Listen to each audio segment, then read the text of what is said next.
let me give you a little commentary on the Holocaust. The Holocaust is generally deemed to be the worst travesty in human history. 5 or 6 million Jews. I don't know what the actual count was, but it was a lot of people. They did a genocide. They tried to wipe out an entire race. Hitler did not take Germany by force. He did not drive in with army tanks. Hitler was elected. Anybody have any idea what the vote count was? What his percentage of the total was? 98% in Austria-Hungary. That's just about everybody. Everybody voted for Hitler because he was going to solve all their economic problems. Did Hitler get elected on Monday and start throwing people into ovens on Friday? No. It was a gradual process. The first thing that Hitler did was start to write newspaper articles. Everything that was going wrong was the Jews' fault. They're the ones that caused all these problems. Did the Jews write their own newspaper articles and go, I disagree? Well, not that I can think of. I've never read any newspaper articles that, contradicted any of that. So then the Jews had to wear the Star of David so that we can tell who you are. Did they say, no, that's a violation of my privacy. I don't have to tell you whether, I'm Jewish or not. No, the Jews decided, well, it's a religious symbol. We love God. We should be proud to wear the Star of David. Eventually, the Germans came in and they broke all of the windows in all of the Jewish businesses in one weekend. Saturday night was known as Kristallnacht, which is German for Night of Glass. You couldn't walk up and down the sidewalks because they were filled with glass. Did the Jews rise up and say, now, damn it, you're violating my property. You shouldn't do that? No. Gosh, we don't want to make the Germans any madder than they already are. We want to just kind of go along to get along. Don't piss them off. They've got guns. Eventually, the Germans are loading them up into cattle trailers on the train. Where do you think you're going? On vacation? Where do you think they're going to take you?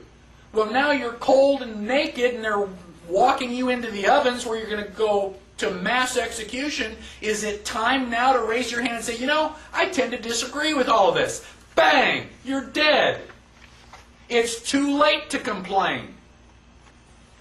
You should have complained at the beginning when you at least had a chance. My question to you, and I don't expect you to answer it, just think about it in your head. How bad do things have to get before you do something? Do they have to take away all your property? Do they have to license every activity that you want to engage in? Do they have to be throwing you on cattle cars before you start to say, now wait a minute, I don't think this is a good idea? How long is it going to be before you finally resist and say, no, I will not comply? Period. That's a different answer for each person.